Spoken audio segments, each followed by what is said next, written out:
So, hello guys. Kaya ako po nira-upload tong episode 5 kasi na-delete ko yung world. Na-clear storage ko yung Minecraft kaya yun, wala na yung world ko. Kala ko kasi, hindi naman yun. Wala kami backup kaya yun, wala. Gagawa ko ng bagong gameplay, so ito na yung last episode. Panoorin nyo na lang ulit tong episode.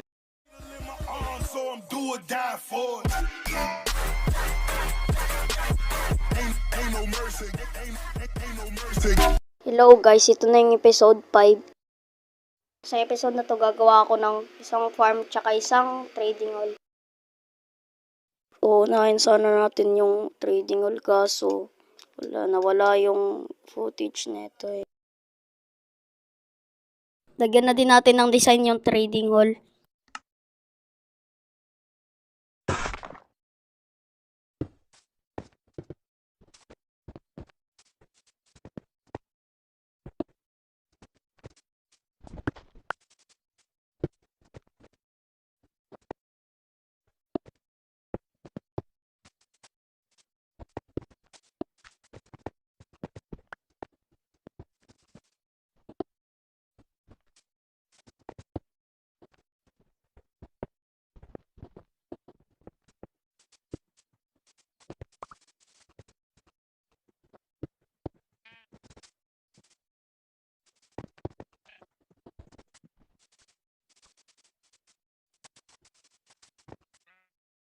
Ito na pala yung kinalabasan.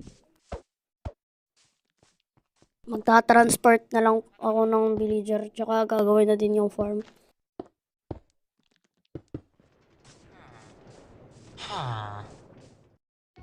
Pagkatapos ko mag-transport ng mga villager, nag-gather na din ako ng mga materials para sa wheat farm.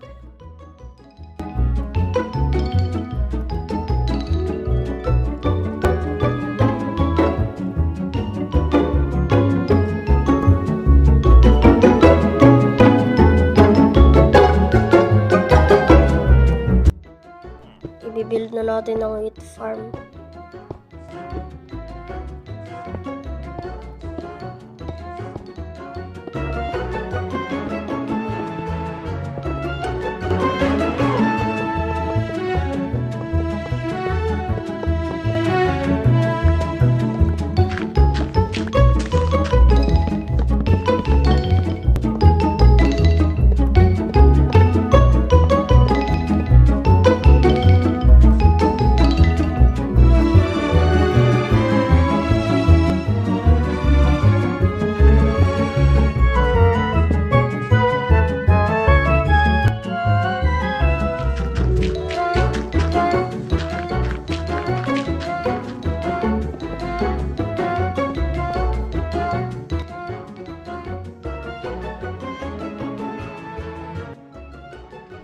At hanggang dito na lang ang episode na to. Bye-bye!